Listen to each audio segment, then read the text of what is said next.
Good afternoon, good morning, and to some of you, even good evening.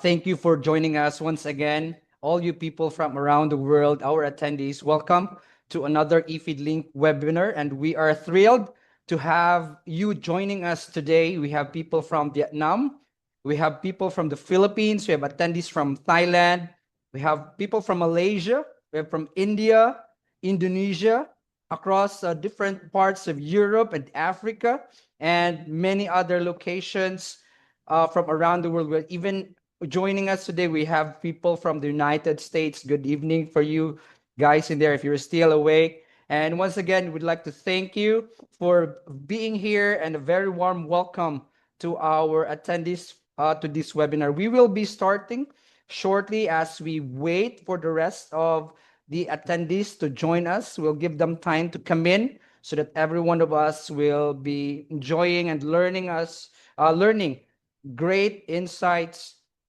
knowledge from our experts in this exciting topic that we have in store for you today. So just sit back, relax. We'll just take a moment to let some of the attendees to come in and settle down, and we will start our webinar very shortly. And once again, thank you for joining us.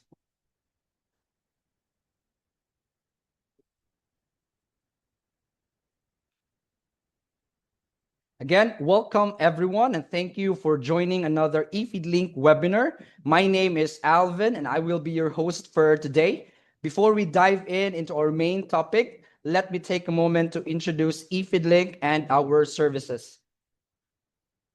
eFeedLink.com is one of the most visited information platform for the global feed and livestock industry.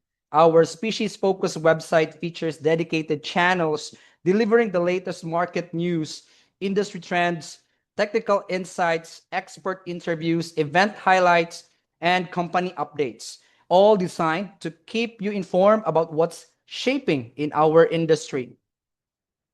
Our magazine, Livestock and Feed Business, is the preferred publication for the key decision makers in the feed and livestock sectors.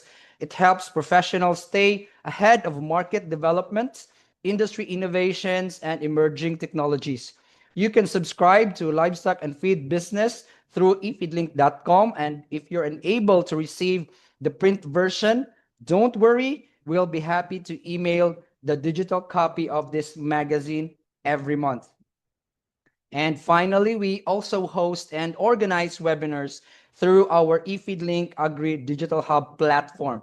It is a platform dedicated to bringing together the livestock and feed industry. You may visit agrihub.efeedlink.com to explore upcoming webinars and also to view our past webinars and register for future webinars that you wanted to attend.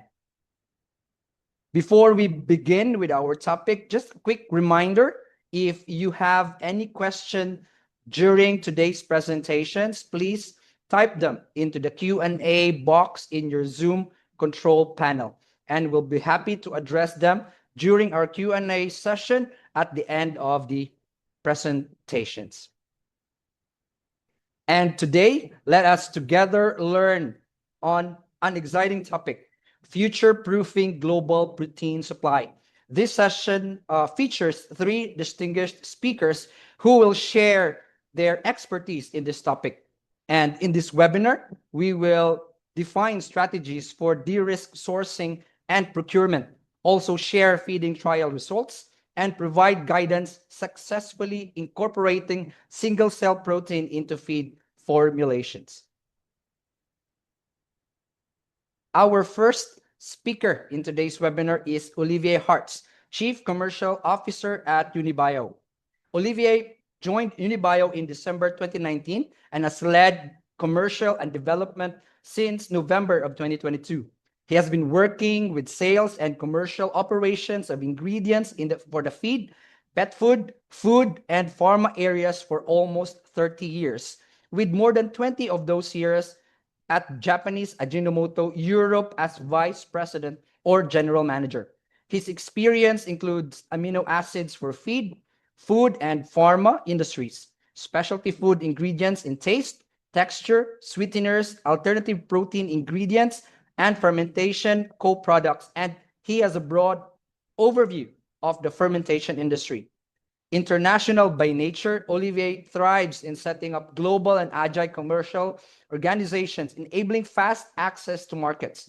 He is a profound believer in gas to protein production systems that will alleviate the mounting climate related risk weighing on the feed industry and farming systems.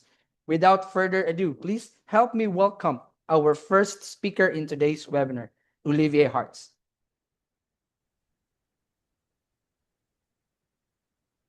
Hi everyone. So let me share my presentation here.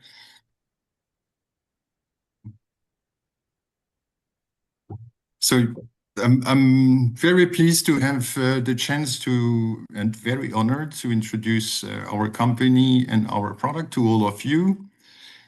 What we will discuss about is the global proofing of protein and how Uniprotein, our product, can become your strategic ingredient of the future.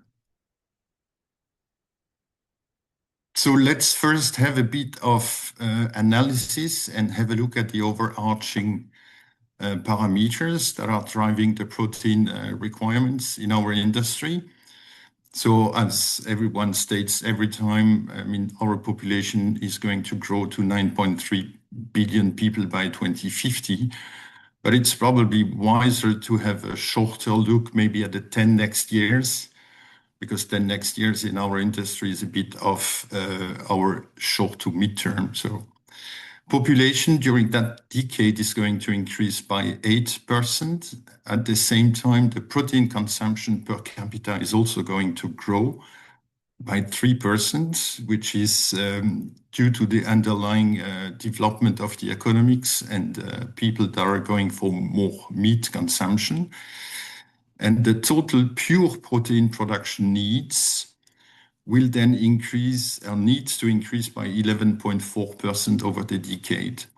So among the meat products that are going to win over the period, there is obviously the poultry, which is the fastest growing meat source, and that will show 17% increase. And next comes the booming aquaculture segment that is growing the fastest overall in protein terms, also with a 17% over that period.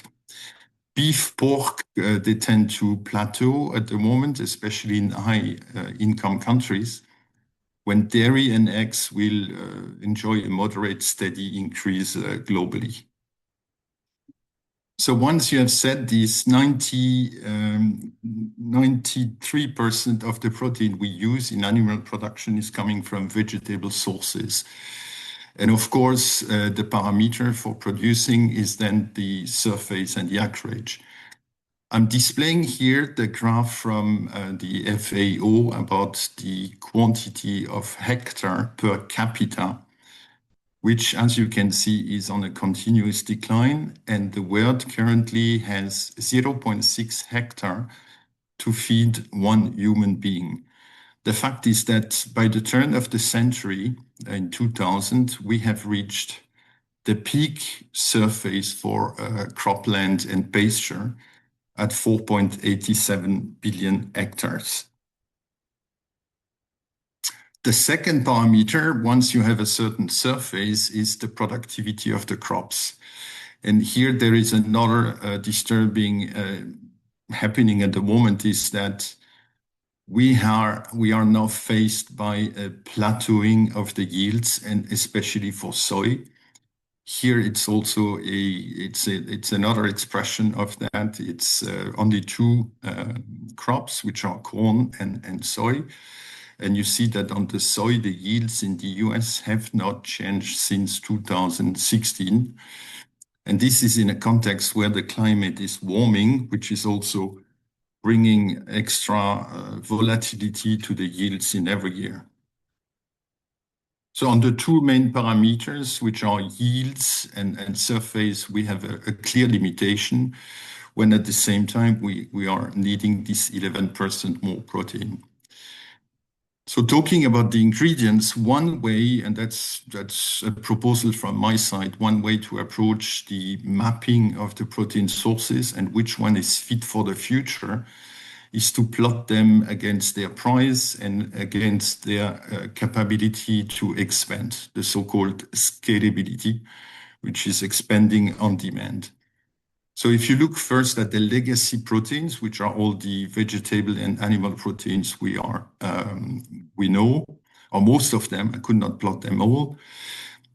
You basically see that at the center of the graph, you have the meals, which are the most of our supply, protein supply. And you see that I don't give them a chance to scale because basically there is this surface and yield limitation. On the right-hand side, you can then see some of the up-concentrated protein sources like soy protein concentrates, corn gluten meal, wheat gluten, which are available and you can expand their production anytime if the price is fit.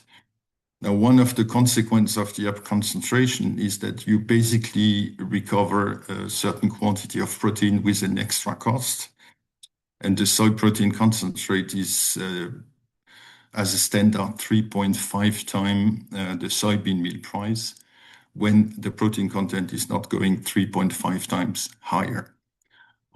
There is an outlier there, which is pea concentrate. So that one is definitely not for us in animal nutrition. This goes more to the food space. And on the very left of the slide, among the animal proteins, you have the fish meal, which I will discuss a little bit deeper later, but that's definitely an ingredient. You should not bet on it anymore. Looking at the alternatives, which are now promised since more than 10 years, there are two major promises. One that is coming from the insect as a protein source, and then you have the fermentation products. You see that I have put the insects left of the graph, which means that I would not believe in their possibility to scale. And the fact is that this insect industry is now on the scene or around us since probably 10 to 15 years, and they have scaled and they have some production sites.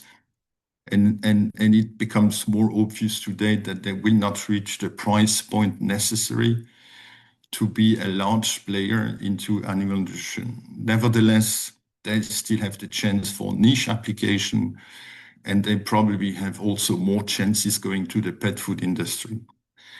Among the fermentation products, you have either microalgae in closed systems, mycoprotein yeasts, and they are ranked in relation to the time the fermentation takes. A yeast grows faster than a mycoprotein, quicker, and even more than a microalgae.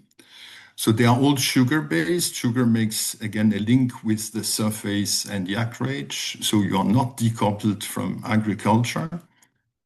And the last point is that yeast, which is probably among these three the most competitive, is now in production since more than 150 years. And that super long industry history has proven that it's not a product that is going to be priced competitively in order to mass enter the field. So then last but not least, you have two options for gas fermentation. So gas fermentation is not a new thing, but it's probably now getting industrial. And you have our option, which is our product Uniprotein. It's a gas to protein fermentation based on methane gas. And I have put our point on the matrix as very scalable. So we can increase the production on demand. And we are also price competitive. When the new emerging CO2 to H2, which is a hype in Europe at the moment, cannot pretend to be competitive before 2050, at the time when the hydrogen will be cheap enough if it ever happens. So as a summary of that mapping, and you can exercise the mapping on your own, because I might have my own views here and we can debate. But I think the strategic ingredients of the future, they are all sitting down right from the graph, and especially the soy protein concentrates and the gas to protein from methane, like Uniprotein, are extremely well positioned because they can offer a large quantity rather quickly. On the animal proteins, that's rather limited in the possibility to extend the volume. They are very good ingredients. Usually nutritionists appreciate very much what they deliver. But among the animal sources, there is, of course, this outlier there, fish meal, which cannot play anymore in the future. Talking about fish meal, there are very interesting studies coming up in 2025, and especially the one from Rabobank, which was delivered March 2025 during the North Atlantic Seafood Forum, where Rabobank has made a prospective supply-demand situation for fish meal using a growth rate for aquaculture at about 3%, putting a max availability for fish meal at 6 million tons per year. And their calculation hits us, or the users of fish meal, again very quickly in 2028, where they could prognose a deficit like 450,000 tons. And then the severe hit, which you can call the structural deficiency of fish meal, is going to be very strong by 2032. And listening to these Rabobank experts, they would see the fish meal returning to over $2,000 during one of these periods there. The current situation is already showing some trend of upward, and these are the early signs that the future is going to be shorter fish meal, and probably for some production, which are not salmon, this could be. There is another very interesting available data, which Biomar, the Norwegian salmon feed producer, has proposed publicly during a shrimp forum in Europe. So this was the CEO of Biomar showing the composition of their feed, their salmon feed in Norway, on a long history from 1990 and their future belief until 2035. And you see I have this dark arrow going down there, which is just showing how the fish meal has been reduced during the 35 years here. And then you see top right, a double arrow, which is showing the share of the single cell raw materials, which they believe will take approximately 20% of the salmon feed share. And then you have also the micro ingredients, which are most probably amino acids. So how can our technology help overcome the fish meal shortage, and how is our product Uniprotein fit to qualify for the future? So I will explain a little bit about our technology, because we transform methane to protein thanks to a microorganism. It's a native and naturally occurring bacteria, which is existing in lakes. It's a bacteria that is adapted to the presence of methane. That methane comes from the decaying biomass laying in the bottom of the lakes. So it has adapted to using that as the energy source. And once the bacteria and the biomass is growing, it's taken up in the food chain and ends up in the fish as an edible protein. So what we basically have done, it's what was happening in nature, has been put into industrial scale. And here you see one of the picture of our existing large-scale production in continental Europe. What is it? What is this technology? Basically, it's not about the bacteria because I mentioned it's naturally occurring, so there is nothing like a patent on the bacteria. But the technology, and it's a patented technology, lays all in the design of the fermenter. For those that have a little bit of knowledge of the sugar-based fermentation industry, you usually have stir-tanked fermenters, which are huge, big cylinders with a stirrer inside. But here we have a U-loop, and the loop, it's where the biomass is going round and round and round, while we are adding methane, oxygen, and ammonia to feed the bacteria. So the fermentation lasts for 60 to 90 days. We are then continuously harvesting the biomass that is produced, gets then into dewatering, and finally in a spray dry to recover a powdery form of the product.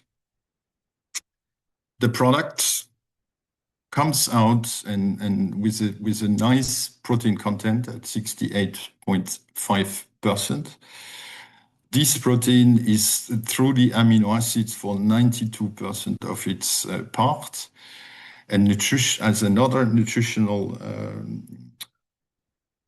nutrient, we have also the crude fat with 8.4% in the product. The difference between the amino acids and the crude protein, which is usually called in our industry the NPN, the non-protein fraction, is indeed mostly or almost everything is nucleic acids. And nucleic acids are especially important today when we start to decrease the animal origin proteins, because by reducing fish meal or other of these proteins, we are also reducing the nucleic acid quantity we provide to the animals. And nucleic acids are very important during stress periods, whether fast growth or disease challenge, and that's where they play a role as a functional. More detailed about the amino acid profile. So I have made here the plot against the fish meal 65. You can see from the spider chart that the amino acid profile is extremely close to the fish meal 65. And if you would enter into the detail of the amino acids, yes, there are more amino acids in a kilo, about 5%, but more important is that the essential amino acids, and here it's the case of salmon, is plus 9% versus the fish meal. You don't have almost no histamine, you have no total volatile nitrogen. So it's a better version of the fish meal without having probably the omega-3, but for this we are compensating by other functional components like the nucleic acids. As a conclusion of my presentation, if you look into the future and you want to clarify on which future protein you need to bet, so you have to remember the few high-level parameters, so that, of course, we need more protein that's limited by land and crop yields. You should not, I would say, be misled by the short-term opportunities. So sometimes on the very short term, soybean meal can be cheap, but this will rebound.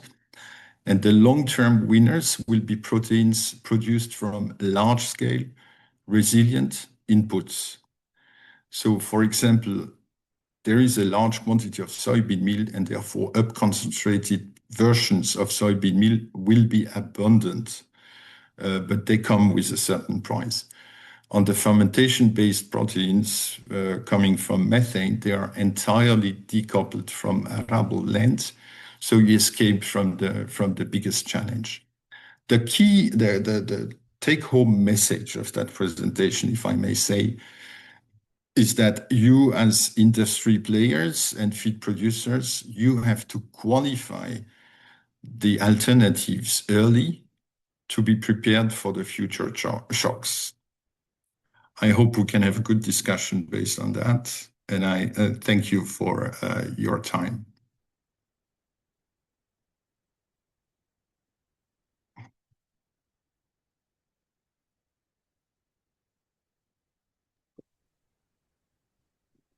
Thank you, Olivier, for that very insightful presentation. Indeed, if I may say, it's a thought-provoking presentation. I believe the message is relayed perfectly to our attendees this afternoon. Our next speaker is Nana Thoringer, Technical Development Manager at Unibio.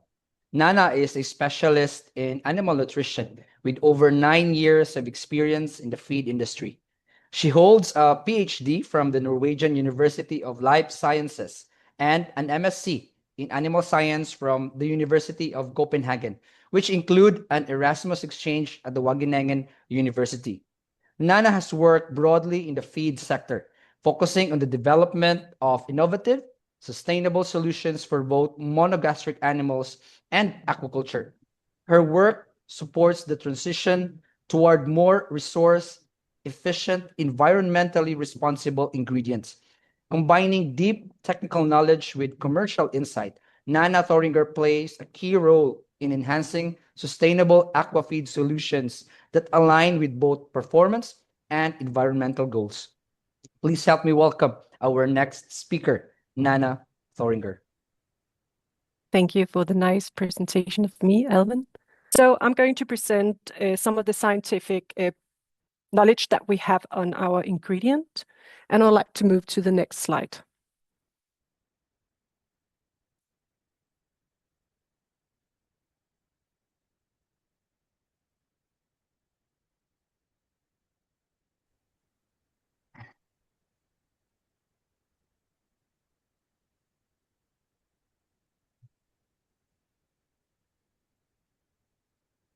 Yes.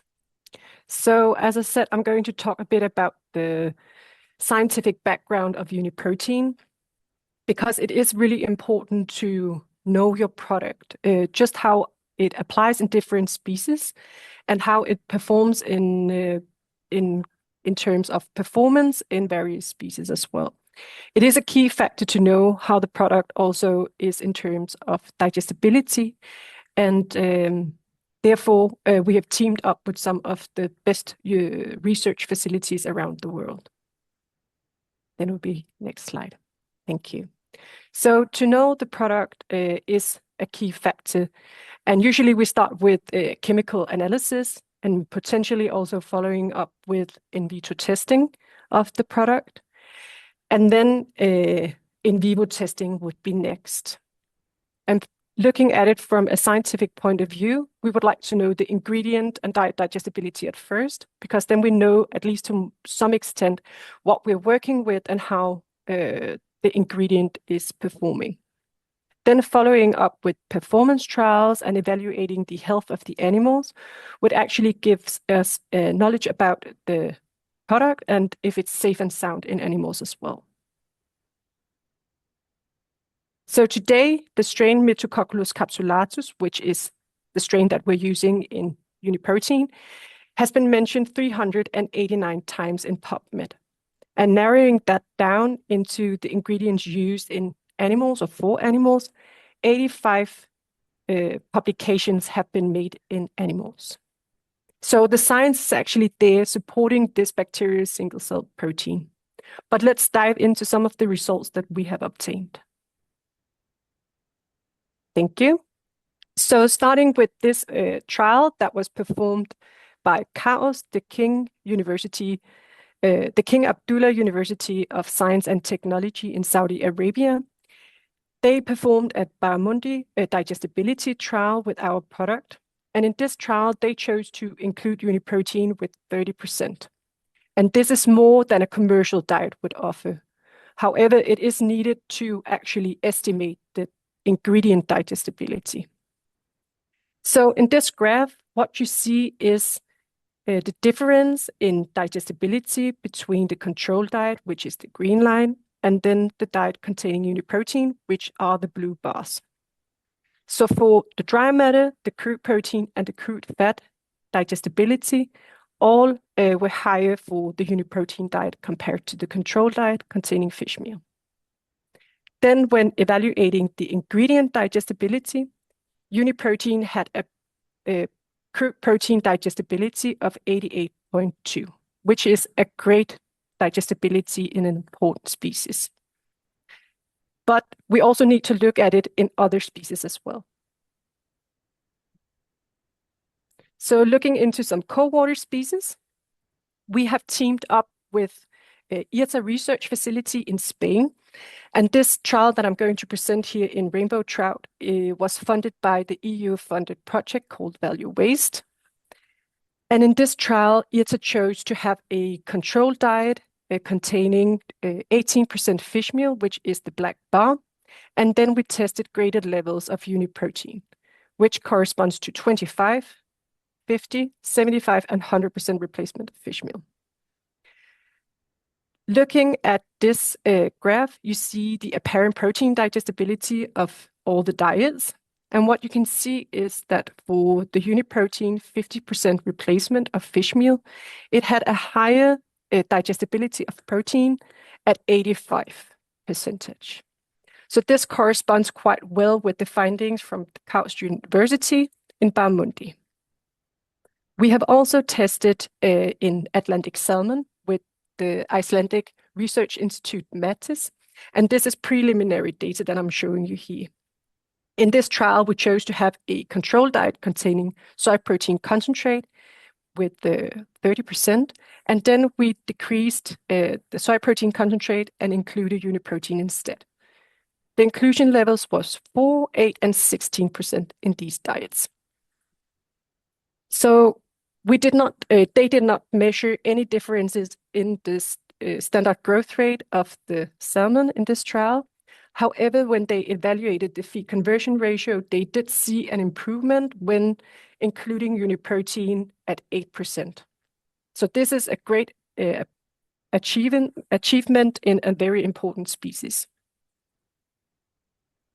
And to sum up, I just want to highlight here from the two trials that we do see a very good diet digestibility, and this improved feed conversion ratio is really important, and it is possible to replace both fish meal and soy protein concentrate with uniprotein.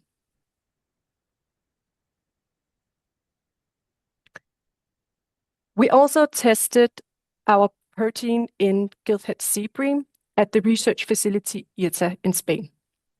In this trial, we had a controlled diet containing fish meal, and then we replaced fish meal with greater levels of uniprotein, ranging from 25 to 75% replacement. In this trial, we did not see any differences in the feed conversion ratio, meaning that uniprotein performed as well as the controlled diet for the gillhead sea bream. Moreover, we also followed up with a challenge trial where we infected the sea bream with Vibrio harvey. And what we saw here was that the diet uniprotein 50, where we replaced 50% of the fish meal with uniprotein, had a lower cumulative mortality than the control diet, which is the black line here in the graph. So we actually saw a lower mortality of 16%, and this is a great achievement. Thank you. So the highlight from this trial is that uniprotein has a great potential in gillhead sea bream.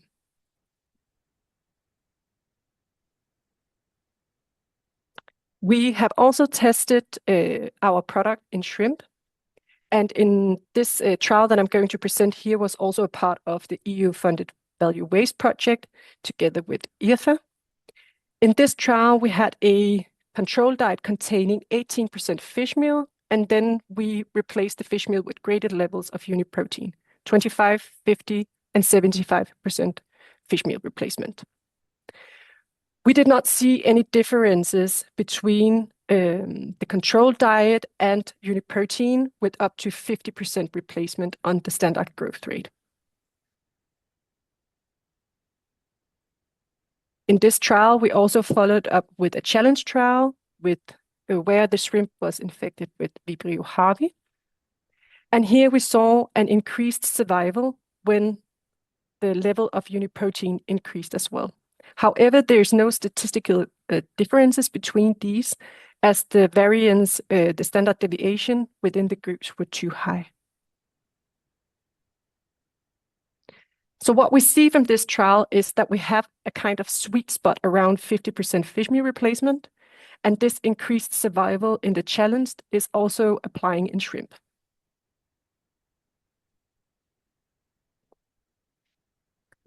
We have also performed a shrimp trial with research, and what I'm showing you here is preliminary data.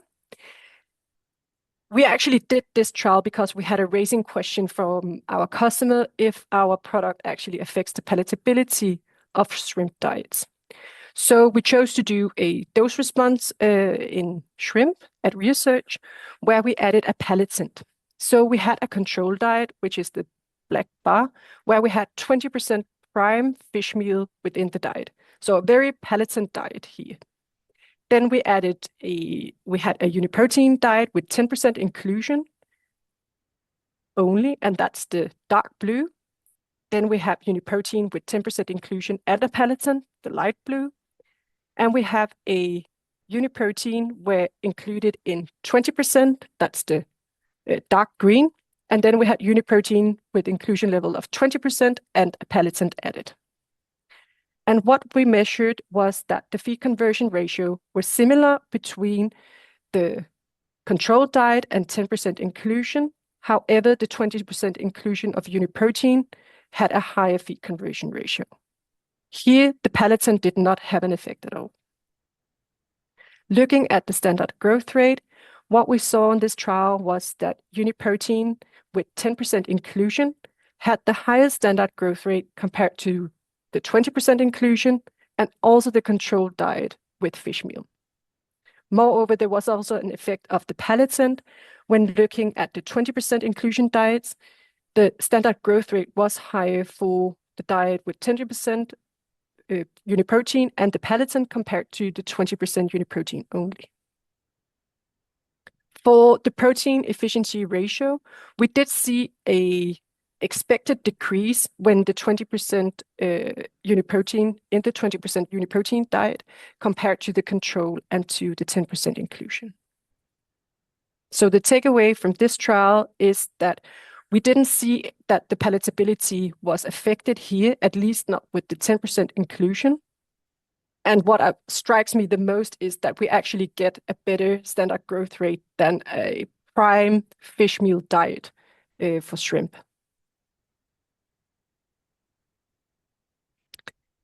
We have also tested the product in other species than aquatic species. And here I'm going to present a piglet digestibility trial that we did under the Green Development and Demonstration Program together with Aarhus University, among others. In this trial, we used 6 T-cannulated pigs, and they were used in a 6x6 Latin square design. We had a total of 3,000. Oh, sorry, that's not this trial. Sorry, this is only the digestibility. That's the next one I'm going to talk about in a bit. But here we had 6 castrated male pigs with a T-cannula. So we had 5 diets tested, which was the Uniprotein diet that had a inclusion level of 23%. Then we had a potato protein diet, a fish meal diet, and a soy protein concentrate diet. We also tested an N-free diet, and that was done for the calculation. So in this graph, you see the coefficients of the standard ileal digestibility of crude protein on the left. And here you see that Uniprotein and fish meal had the same crude protein digestibility in pigs, whereas potato protein had the highest crude protein digestibility. For lysine, we did not see any differences between Uniprotein, fish meal, and soy protein concentrate for the digestibility, but potato protein had the highest digestibility in pigs. Now it's the next trial. Thank you. So to follow up, we also did a piglet performance trial. And in this trial, we did a dose response with 4 different levels. So 0, 3, 6, and 10% inclusion of Uniprotein. And we used 3,375 piglets in total. So it was quite a big trial that they performed at Aarhus University. On the right side, you see the feed conversion ratio assessed in different periods. So what we saw in the first period from day 0 to 15 post-weaning was that there was no differences with up to 6% inclusion of uniprotein compared to the control diet. And with the highest inclusion of 10%, we did see a higher feed conversion ratio in the first period post-weaning. However, this effect was not measured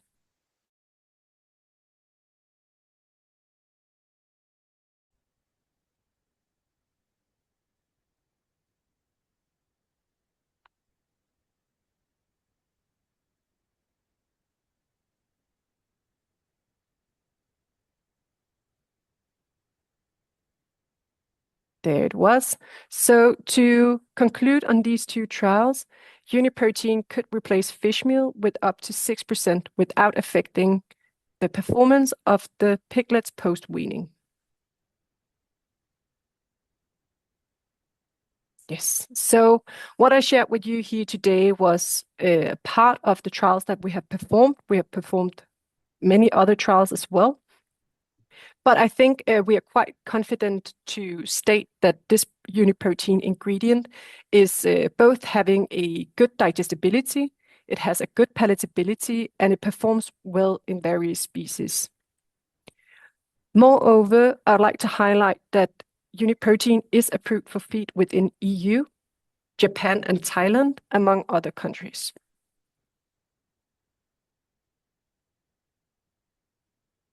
Thank you.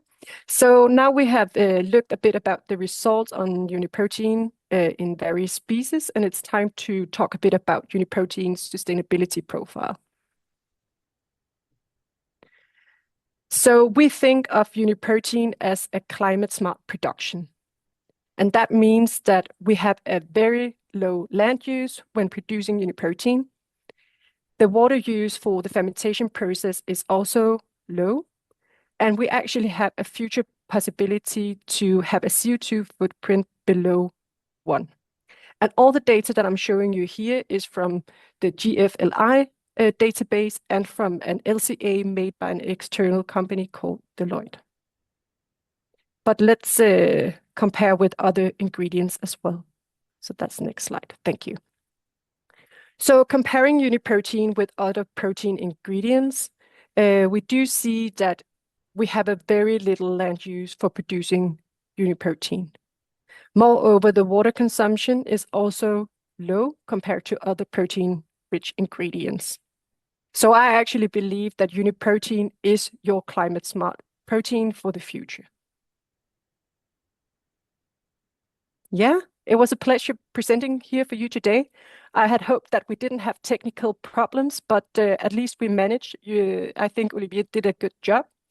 So I'd just like to say that if you are sitting wondering if uniprotein could fit your recipes or how it would perform in your pond or pen, don't hesitate, reach out so we can have a continuous discussion about your possibilities with this protein. So thank you. And now I'd like to give the word back to Alvin.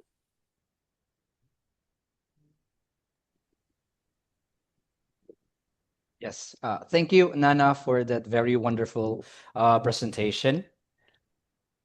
And our third and last speaker for today's webinar is Mr. Matthew Clark, Managing Director at Feed Guys Resources Private Limited.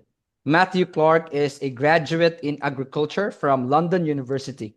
In 1983, Matthew moved into an international consulting role and has since accumulated 40 years of experience of the feed and farming business in Southeast Asia, including working in poultry integrations in Thailand, Malaysia, and Indonesia.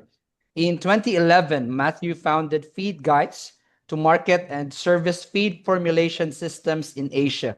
This work has expanded to include feed formulation training programs for a variety of formulation platforms. Much of Matthew's work has been on ingredient evaluation of soybean meal in particular, teaching technical and commercial differentiation of different ingredient types. Matthew's current projects would include software applications to improve feed performance through optimizing farm conditions, ingredient selection, and application of food science to enhance nutrient utilization. Please help me welcome our next speaker, Matthew Clark.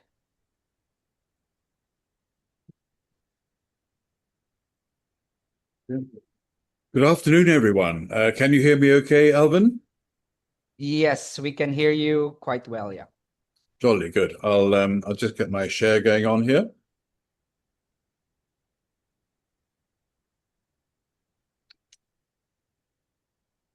There we go. And you should be able to see the presentation now. Yes? I think we're there. Yes. Very good. So what we're looking at today is how do we work with specialty ingredients? And what are the best practices?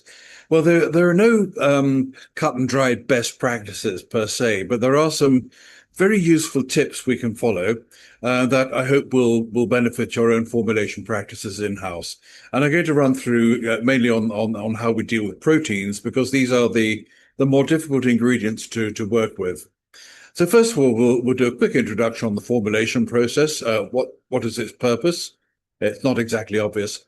And what do we do when we're purchasing new proteins? Now, why do we purchase new proteins, and how do they come into the formula? There's multiple reasons for this. I'm going to give a run of 4 practical examples, a series of formulations, as we take a formulation with mathematical accuracy but technical problems, and we refine it into a better diet, and we start using Uniprotein in the process to improve the general practicality of that diet. So let's think about what we do in formulation. We understand that animals have nutrient requirements, and our business in the feed business is about supplying nutrients rather than ingredients per se. Purchasing is important. They understand what those nutrient requirements are, because there's a disconnect between purchasing and nutrition in buying, particularly on proteins, because remember, we're buying amino acids rather than protein. So we're looking at this blend of technical efficiency, generating profit on top of accurate terms of trade in how we deal with these alternative proteins.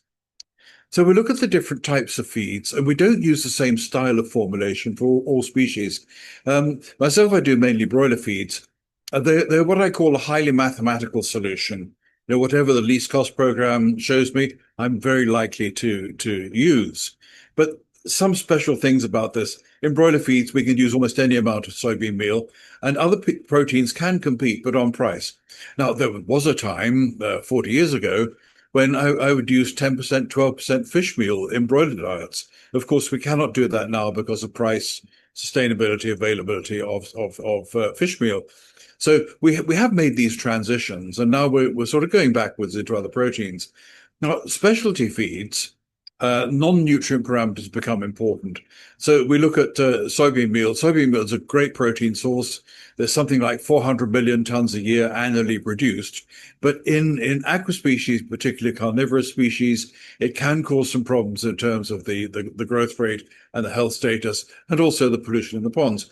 So we may have limits in a lot of these proteins due to anti-nutritional factors. They could be antigens, they could be toxins, there could be trypsin inhibitors. There's quite a long list of these, depending on the protein. So what do we have to look at when we're buying proteins? One of the things I like to always include is every purchase we make, we have notes on what we're buying. So we need to look at the age of the product. So soybean meal has an age because it degrades over time. So we need to know how long it's been since production. Then there's the processing type. The different soybean meal crushers have different ways of doing it, and we get a different effective product coming in. Now, I'm particularly keen that we look at the oxidation status and control the oxidation profile of our ingredients, because with oxidation, we can get some heating. We can get some quite extreme heating that severely damages the protein. The Maillard reaction is one of those, and we will get loss of performance.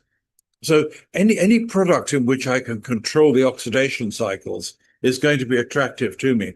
And of course, this is going to be a problem in fish meal, that unless you track the antioxidant policy right from the point of manufacture, you may well have problems on accumulating oxidation byproducts.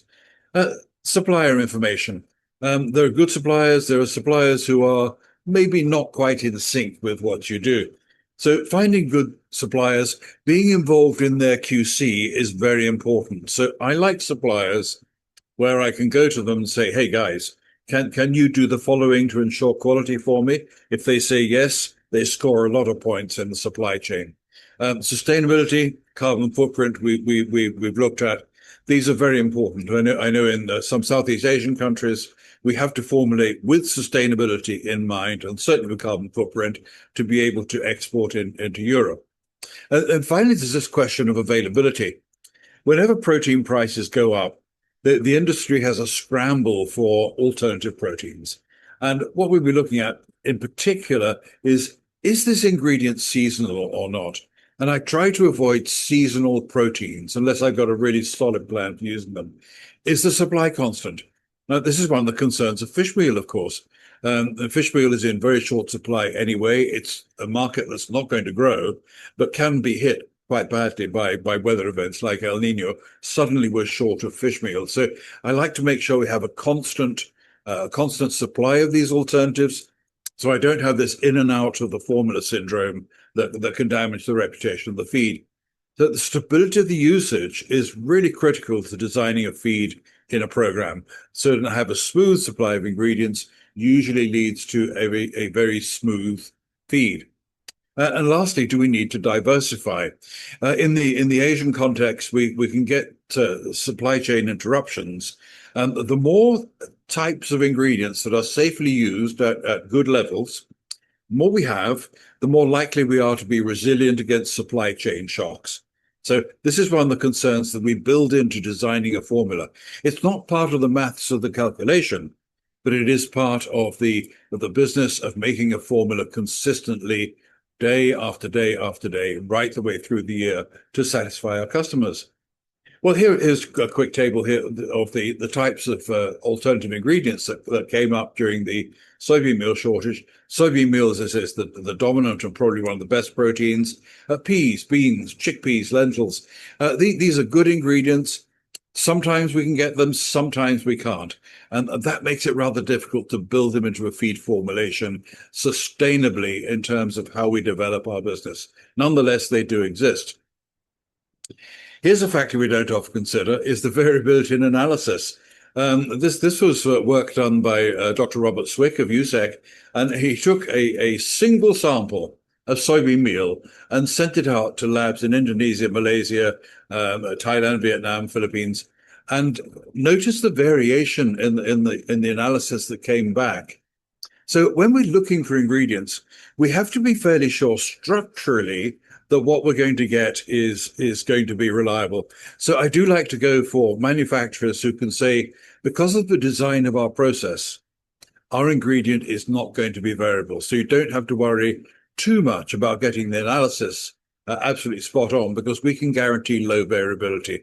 This is an advantage on a protein if I'm going to buy it. Now, I will also, in proteins, we have to remember that I'm going to be buying the amino acids. And I do still come across companies who will jump into the market to buy protein. And of course, this is a little dangerous. We look at soybean meal here, the first column. I've got the individual amino acids there, and they total 45.3%. And this is an average crude protein of 46.47. All of this data here comes from one source, Evonik. So the amino acid total as a percentage of crude protein is 97.5, which is great, because then we know that a lot of our protein, most of it, is in the form of amino acids.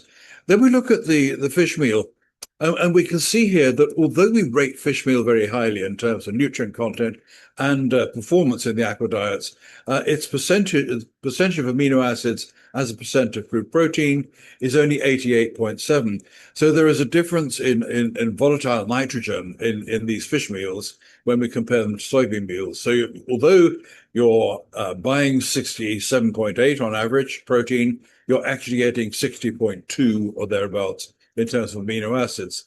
Yeast is another one. Yeast have nucleic acids in them, but we've got 86.4. Now, as we look at the uniprotein, there's a much higher ratio. We've got, I think it's 92% of the crude protein is in the form of amino acids. So this gives me a very good feeling about being able to accurately replace or substitute fish meal in terms of diversifying my formula. A lot of the other ingredients are much lower in this ratio. So here's an example of how we go through.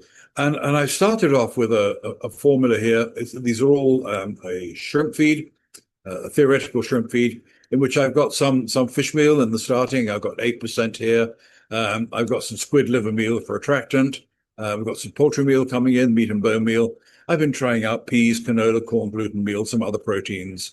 And we've got in here 47% of Argentine soybean meal. So this is what I call a feasible solution mathematically, but it's not a practical solution to put out because I would need to reduce that soybean meal down, substitute with other better processed products. I might be looking at soy protein concentrate, for example, which is effective protein, but in a different price bracket. So we look at the problems we have here. Formula's too high in soybean meal. The protein efficiency ratio might actually be okay, but the specific growth rate is going to suffer. As we have high vegetable oils going into carnivorous systems, we do run the risk of organic matter getting into the pond and contaminating the pond and making it less conducive to good growth rate. There might be anti-nutritional factors in the soybean meal, depending on the processing. This is just one of the drawbacks of using soybean meal in carnivorous species. With the trypsin inhibitor is a particular problem. So we need to find this sweet spot overall between the vegetable proteins and the animal proteins. So we balance that out. By doing this, by getting more of the balance, we reduce risk. So here's my next effort. And you can see I put a maximum there of the Argentine soybean of 10%. So what's coming in? We've got a lot more fish meal coming in. I put in 15% fish meal, and that's going to improve the situation. So total fish meal comes up to 23%, better. That's going to help the growth rate. It's going to reduce fecal organic matter. That's great. But we've still got some exposure on the variability. We've got the poultry byproduct meal. We've got the meat and bone meal. Fish meal itself can be variable, and we can reduce these a little bit more. So we come on to my third scenario here. I've allowed the fish meal to come up a little bit more. It's now at 16%, so I've got about 24% fish meal in here. It's doing quite well. There's a lot of canola meal has come in, which I'm a little bit worried about, and I will cut that down in the next iteration. So as you can see, I've got more and more proteins accumulating here, and it's improved 25% fish meal. Growth rate will be pretty good, I think. Oxidation status is a bit of a challenge. It's quite high. In some countries, I'm going to be worried about the fish meal harvest due to weather. So I need a bit more diversification here. So my fish meals come down. I've got my soy proteins under control. And what we do, we'll put in some Uniprotein there. I got in at 8%. My fish meal is at 8%. My standard fish meal, my Chilean fish meal also at 8%. So I've replaced about a third of the fish meal with Uniprotein. Price has come down, which is good. I'm less dependent on the canola meal. That's gone out of the formula. Corn gluten's in there. That'll help with the color of the shrimp, carotenoids. So I've got a nicely balanced formula in which what I've been doing is diversifying a little bit. I've been reducing those long-term impractical solutions like fish meal. I'm trying to use Argentine soybean meal up to its technical maximum. It's a good protein, low cost, but we can run into the trypsin inhibitor problems. So we've got a nicely balanced formula here, which I'm confident will move forward. So fish meal, 16%. Growth rate will be good given this balance of ingredients. I'm less exposed on fish meal, and the fish meal has been replaced by the equivalent product. Remember, as we looked in the earlier presentation, that the Unipro amino acid balance and the protein content is very, very similar to fish meal. So I'm confident I can make this exchange and a little bit of cost saving, but maintain a very significantly well-designed amino acid profile. So the diversification effect is good here. It's going to reduce the variability in the fish meal or the risk The fish meal oxidation status is reduced because that's now controlled in an industrial process, and the environmental sustainability variables are all improved in this formula. So when we come to formulation practice, it's not just about saving the last drop. Formulation practice is really about getting the right quality from the right ingredients coming through, getting an overall balance. So summary of what we've done here, protein diversity in the specialty feeds, especially in our market here in Southeast Asia, very important. I need to find a balance of all the different anti-nutritional characteristics that these proteins tend to have, reducing variation and reducing supplier dependence or supply dependence, both of those important to a sustainable business situation. So high quality proteins, Unibio has a good amino acid profile as I've looked at it compared to fish meal. We can easily make a substitution there. It's got a high amino acid compared to the crude protein, more than most of the products I showed you in that table, which is good. The supply is non-seasonal. And I do like to have non-seasonal supply built in because generally speaking, most of our ingredients have got some sort of supply limitation around the year or seasonal effects. But we can work here with something that does not have that protein price cycle built in. We've also got transparency right the way from the point of buying the raw materials into the production process. We can look at the whole thing and form a good partnership in the protein production and substitution. My last piece of advice in this is don't rush into alternative proteins. Give them a good scientific look, check them out, build your new formulas, satisfy yourself that's all going well. And then when the time is right, you can move forward and produce those new feeds. So with that, I thank you very much for your kind attention and for joining the seminar this afternoon. Thank you so much. I pass on to my next speaker.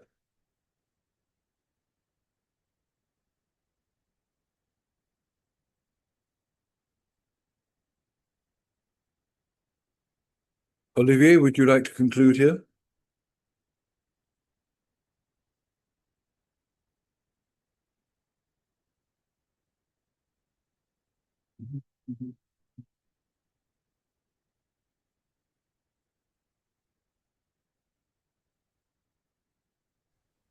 Hi, do you hear me now? Yes, can hear you. Thank you. Okay, and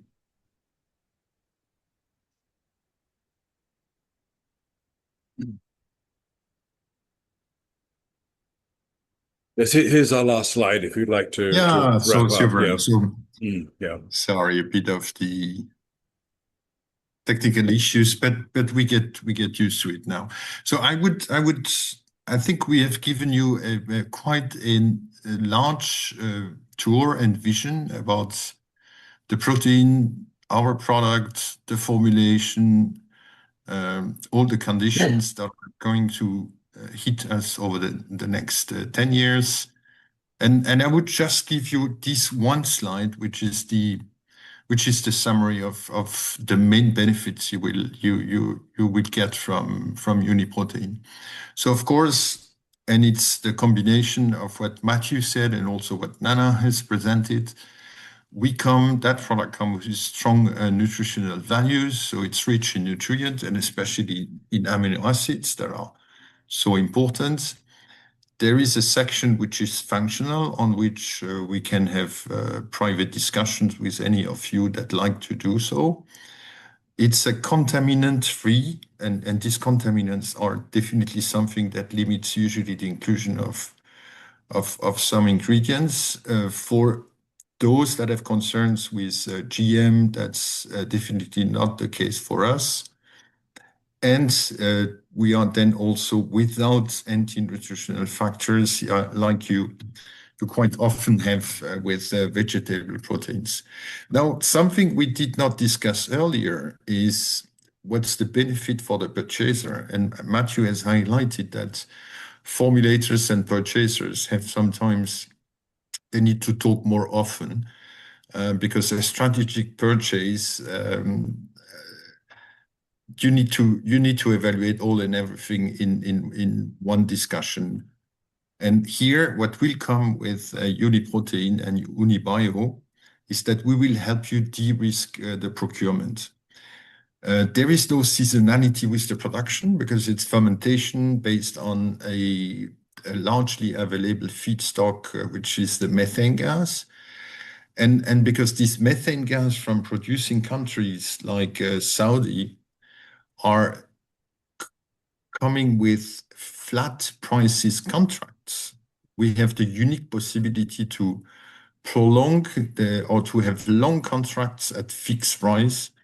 So that means that you would escape then from the typical 3 or 6 months pricing system, which is due to the cycles in production. But if we talk about fermentation product, it comes also from the fact that the sugar itself is volatile. So an amino acid producer cannot sell an amino acid over 12 months without a certain risk on the feedstock sugar. So that's completely wiped out in the system.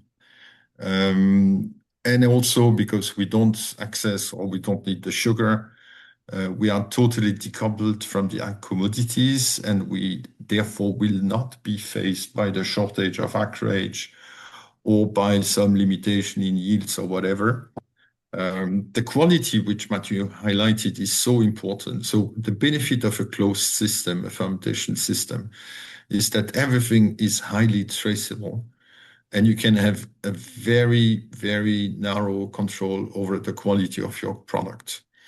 And finally, I mean, one of the benefits I see for all of us is that, of course, we will get there price competitive, and Matthew has shown some formulas which are already striking, and the cost is okay. But you can also combine the competitive pricing with a long-term contracting possibility, which then relieves you from some of the stress and the short transactional type of purchase. And thank you all for listening. And I guess, Alvin, you will probably now open the Q&A session. Yes, indeed. Firstly, thank you, Matthew, for that wonderful presentation. And now let's take the time to answer the questions from our attendees for a panel discussion, a Q&A session. I'd like to invite all our speakers to be available, and let us help unpack the questions from our attendees. And I'll start it off with the first question very early on in the presentations. One of our attendees is asking if we can explain the method or the process to achieve the nutritional profile of Uniprotein.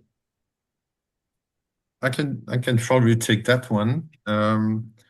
So it's basically it's nothing that you have to do special, because the bacteria comes natively with a certain body composition. So like you would expect soy to have a certain a certain content of nutrients, you can expect that Methylococcus capsulatus bacteria to come with the presented values in terms of protein and amino acids. They are rather stable and standard over time.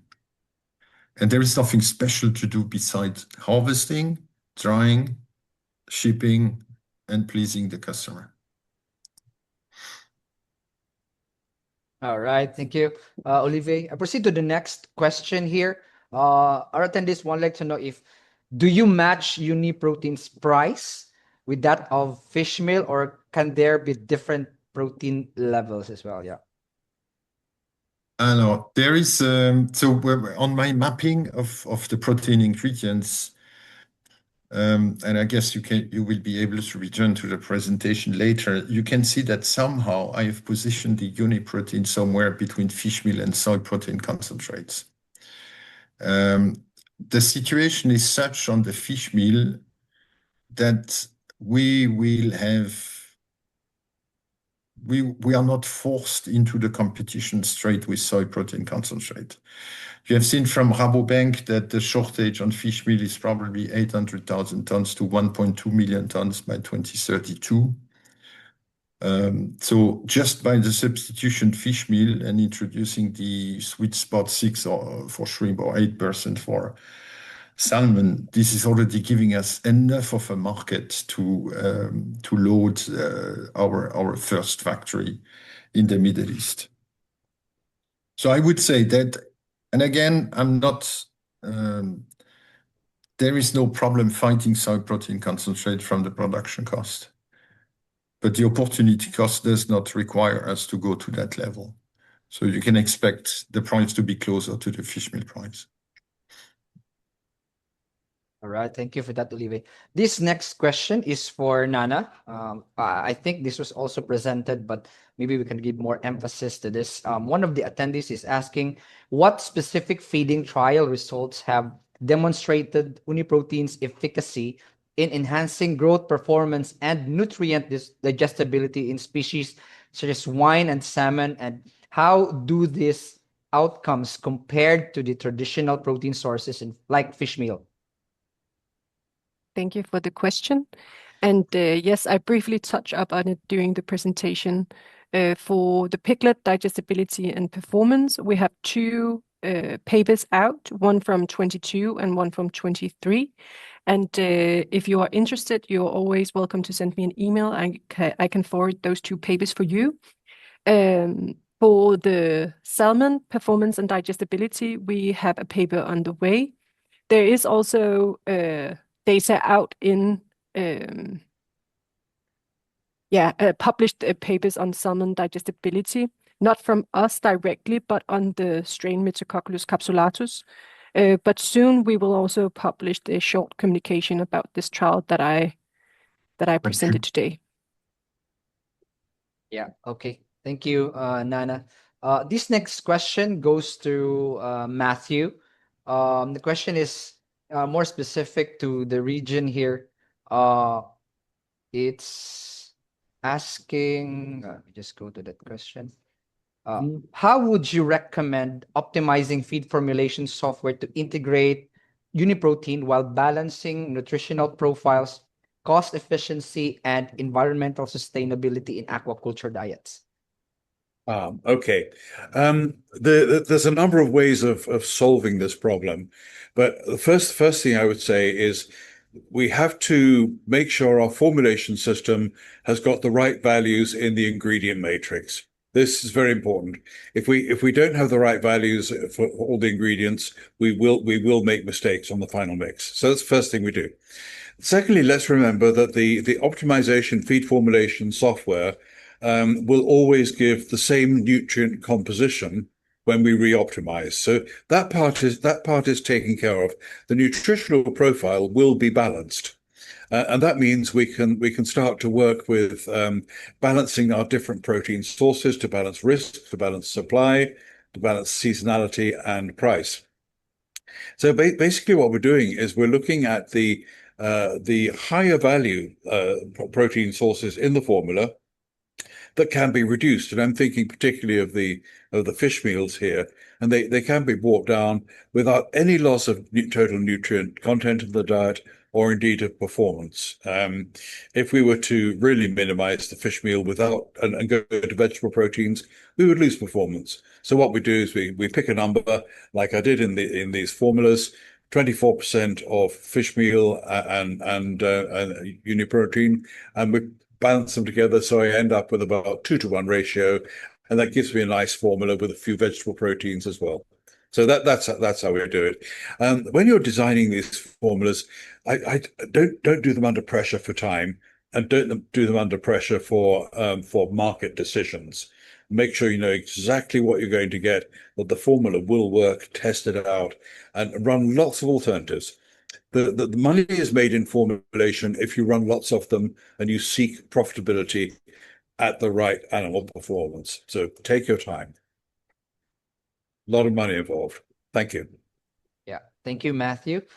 This next question goes to Olivier, more particularly in our region in Southeast Asia. The question goes like, what are the key strategies that would you advise for de-risking the sourcing and procurement of Uniprotein in volatile global markets, particularly in regions in Southeast Asia, and where our regulatory approvals and supply chain logistics present unique challenges? Yeah, so thank you for the question. It's clear that Southeast Asia is not one, so it's a large region with plenty of different countries, regulations, and all that. Now, maybe what I should mention to everyone is that we have since 2023 a Saudi investor in the company.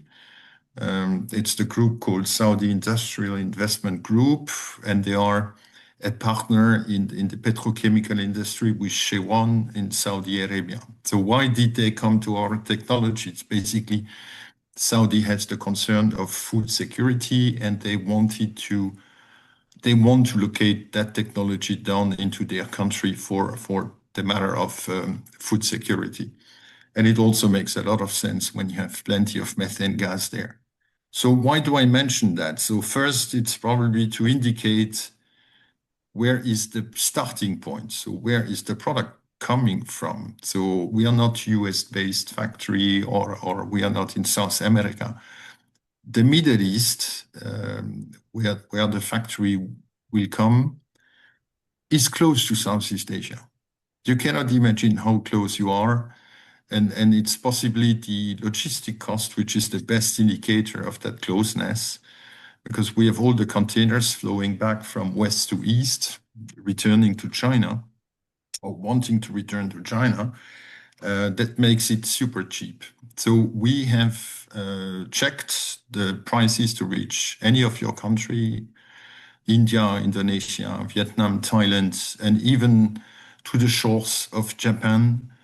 We have a logistic cost which is lower than any fish meal coming from Peru to your region. And this is a structural difference. We will have a structural advantage on the logistic from where we operate. Now, entering the country, at the moment, we already have taken steps in several countries, and we know precisely how long it takes and what is the procedure. So it's very different country to country, but basically it takes 3 to 6 months. If I take Thailand, it's not a big issue there. It's a matter of taking 3 months. When you go to Vietnam, there is a bit of difficulty because your importer is going to be unique and kind of monopolistic when importing. So before making the choice of anyone, you want to review them, who could be your best distributor or your best customer in the country. And with that person, you will then jointly undergo the regulatory. Nana has mentioned that it's authorized in Europe, it's authorized in Saudi, it's authorized in Russia, it's authorized in the US. So that there is no big concern. And I'm talking with after having checked all the requirements. Yeah, thank you, Olivier. This next question, I think, goes still to you. I think it's one from our attendees from China, asking about, the question is, Chinese feed mills have recently been using more soybeans from Brazil and Argentina. And how will this affect the technical feasibility and nutritional integration of Uniprotein as a supplementary or alternative protein source in monogastric and aquafeed formulations? So it's difficult to make one statement about China, but I understand that I've mentioned in one of my slides that you should not be misled by the short-term opportunities. So the total mess that is currently affecting the soya trade worldwide is what I typically call a short-term opportunity. So you might have prices that are not normal because that's the time it takes to re-stabilize the supply chains from US to somewhere and from South America to elsewhere, because there is a big replacement game at the moment. Now, if I look at China, China remains the same super big purchaser of fish meal. So I don't know where you speak from, if you're a poultry producer or an aquafeed producer, but the fact is that in aquafeed, China keeps on buying the same 2 million tons of fish meal and has also probably 1 million available locally. So you are still in use, you are still in need of 3 million tons. So I would not see from the high level, I would not see an issue any with these short-term disturbances, because anyway, fish meal needs to be reduced. All right. Thank you, Olivier. This next question will probably be the last question as well for this webinar. Just considering on nucleic acid, since your product contains 8% nucleic acids, could this be a safety concern? Who takes that? I can take it, or Anna. Safety-wise, the nucleic acids are, Nana, you have a better answer on that one. You know precisely how the nucleic acids are catabolized. Yes, no, we're not worried about the nucleic acids. We actually categorize them as a functional ingredient as well or functionality in our ingredient, as they also, as Olivier mentioned in his presentation, is part of the tissue regeneration in young animals, and it's supporting the immune system as well. So when you are reducing fish meal, which also comes with some nucleic acids, you actually might be in lack of nucleic acids in your recipe as well. So this is a functional ingredient that is maybe a bit overlooked. I hope that answers the question. Yeah. Thank you, Nana. Just maybe one last, maybe for the benefit of our attendees, for them to know, maybe you can tell us where, again, your product are currently approved for use and for which species, maybe, if you can. Yeah, I can also take that one. So we are approved in EU for all animal feed, and we are approved in United Kingdom as well. For US, it's approved for salmonids. For Japan, it's for aquaculture species. Saudi Arabia, it's aquaculture species as well. Thailand, Chile, India, and Russia, it's approved. And then soon we're going to go for registration in Indonesia, Vietnam, Philippines, and Australia in the future as well. All right. Thank you for that, Nana and Olivia and Matthew. And well, it looks like that is all the time that we have for today's webinar. And for questions that we have not answered, we will be forwarding them to our speakers, and their responses will be emailed to you accordingly. And if there's any more questions that you have, maybe, Olivia, we can flash on the screen the contact details that our attendees can send to for any questions, any requests of trials and product brochures that is available. You are free to contact. Give me a sec. Give me a yeah. sec. Yeah. I think it's easier if our attendees can see it. Maybe they can just already take a picture on the screen, and they'll be sending you directly questions and requests for further information on this one. Maybe I'm able to share something. So it's okay, it's here. So please feel free to contact us directly to our mailboxes. Nana, you took the screen over.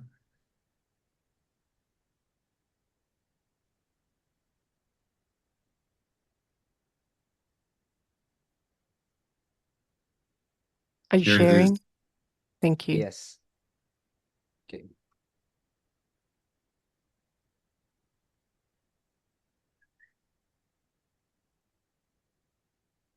Yeah, Olivier, you have some message? The message is Matthew was clear. Take your time to evaluate, but make sure you evaluate the right one. Don't waste your time into things that cannot expand their production, that are too volatile. Put a bet on some of the ones I have mentioned, and especially our product. Qualify them quickly, because at the time the production starts, there will be probably a very quick round of allocation of the product. So you're best equipped when you come to us first, and we welcome you anytime, of course. All right. Thank you, Olivier. And once again, we would like to thank our speakers, Nana Thoringer, Olivia Hutz, and Matthew Clark, for sharing your knowledge to us in today's topic. And of course, to Unibio for bringing us this wonderful webinar. And lastly, but not the least, is to our attendees. We appreciate you being here and we welcome any feedback that you have on this webinar. And please do visit eFeedLink's Agri-Digital Hub platform for more industry-related relevant presentations. And of course, we would be glad to have Unibio again in the future with us, presenting the latest developments from the country. We will be excited to share that with you. And once again, thank you for joining us today, and we would love to see you next time. Have a good day. Thanks a lot. And Thank you. Thank you. Thank you. Thank you. Bye. Bye-bye. Bye.